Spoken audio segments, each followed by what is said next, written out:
Imagine an empire so vast that it takes 3 months to walk from one end to the other. An empire that controls the lives of 50 million people across 3 continents. This isn't science fiction. This is the Roman Empire, and its story shaped everything about the world we live in today.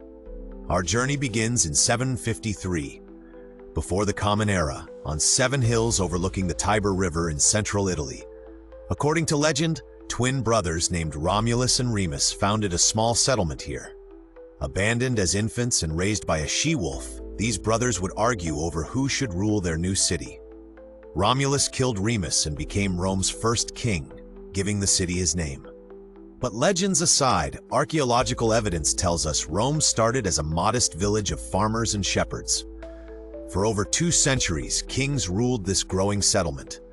The early Romans learned from their neighbors, the Etruscans, adopting their engineering skills and political organization. They built temples, established laws, and created a citizen army. Everything changed in 509, before the Common Era, when the Romans expelled their last king, Tarquin the Proud. They'd had enough of tyrannical monarchs. Instead, they created something revolutionary: a republic.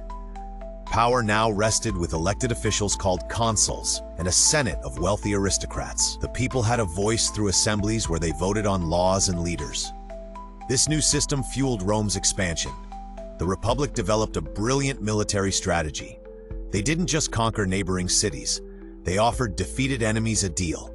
Become our allies, provide soldiers for our armies, and share in our success. This approach built loyalty and created an ever-growing pool of military manpower. By 272, before the Common Era, Rome controlled the entire Italian peninsula. But they weren't done. The Punic Wars against Carthage, a powerful North African empire, would test Rome's resolve. The Carthaginian general Hannibal crossed the Alps with war elephants and crushed Roman armies in Italy for 15 years. Yet Rome refused to surrender. The Roman general Scipio Africanus finally defeated Hannibal at the Battle of Zama in 22, before the Common Era.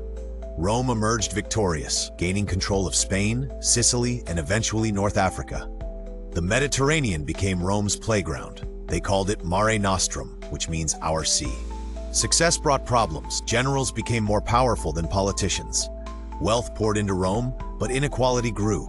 Ambitious men saw opportunities. Julius Caesar, a brilliant general and politician, conquered Gaul between 58 and 50 before the Common Era. His military victories made him immensely popular with common Romans, but threatened the Senate's power. When the Senate ordered Caesar to disband his army, he made a fateful choice. In 49 before the Common Era, he crossed the Rubicon River with his legions, marching on Rome itself. Civil war erupted. Caesar emerged victorious and became dictator.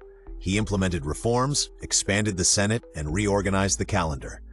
But on March 15, 44 before the Common Era, senators assassinated him, stabbing him 23 times. Caesar's adopted heir, Octavian, defeated his rivals in another civil war. In 27 before the Common Era, the Senate granted him the title Augustus, meaning the revered one. Augustus became Rome's first emperor, though he cleverly maintained the appearance of republican government. The empire had officially begun. Under Augustus and his successors, Rome reached heights never seen before. At its peak around 117 of the Common Era under Emperor Trajan, the empire stretched from Britain to Iraq, from Germany to Egypt. Over 50 million people lived under Roman rule, about 1/5 of the world's population at that time. Roman engineering amazed the ancient world. They built 50,000 miles of paved roads connecting every corner of the empire. Aqueducts carried fresh water hundreds of miles to cities. The Colosseum held 50,000 spectators for gladiatorial games. Roman concrete, stronger than anything before it, allowed construction of massive domes like the Pantheon, still standing today. Roman law created principles we still use. The concept of innocent until proven guilty originated here. Citizens had legal rights and could appeal to higher courts. Laws applied equally across the empire, creating stability and predictability. As the Roman lawyer Cicero wrote, "We are servants of the law in order that we may be free." The Pax Romana, or Roman peace, lasted 2 centuries. Trade flourished from China to Britain along protected routes. Ideas, religions, and innovations spread freely. Latin became the common language of government and commerce. Cities across the empire featured forums, baths, theaters, and temples built in the Roman style. But maintaining such vast territory required constant military vigilance. Legions stationed along frontiers defended against barbarian tribes pressing at the borders. The army consumed enormous resources. Keeping soldiers paid and equipped drained the treasury. Defending everywhere meant being strong nowhere. Cracks appeared in the 3rd century of the Common Era. Between 235 and 284, over 50 men claimed the title of emperor. Most died violently within months. This crisis of the 3rd century saw civil wars, economic collapse, and devastating plague outbreaks. Barbarian tribes raided deep into imperial territory. The empire nearly disintegrated. Emperor Diocletian stabilized the situation in 284 by splitting the empire into eastern and western halves, each with its own ruler. This made administration easier but created division. His successor, Constantine, took another momentous step. In 313, he legalized Christianity, a religion previously persecuted. Christianity spread rapidly, eventually becoming the empire's official faith. Constantine also founded a new capital in 330, building Constantinople on the site of the Greek city Byzantium. This strategic location controlled trade between Europe and Asia. The empire's center of gravity shifted eastward, away from Rome itself. The 4th and 5th centuries brought relentless pressure. Germanic tribes weren't mindless barbarians. They wanted land, security, and a share of Roman prosperity. Climate change and invasions from Central Asia pushed these tribes against Roman borders. Sometimes Rome absorbed them as allies. Other times they crashed through defenses.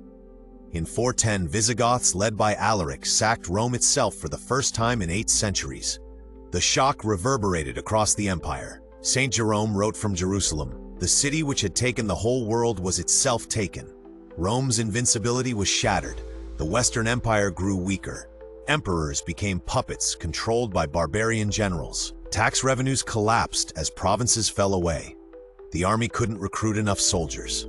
In 476, the Germanic leader Odoacer deposed the last Western Roman emperor, a teenager ironically named Romulus Augustulus, combining the names of Rome's legendary founder and its first emperor. The Western Roman Empire had fallen, but the Eastern Empire, known as Byzantium, survived another 1,000 years.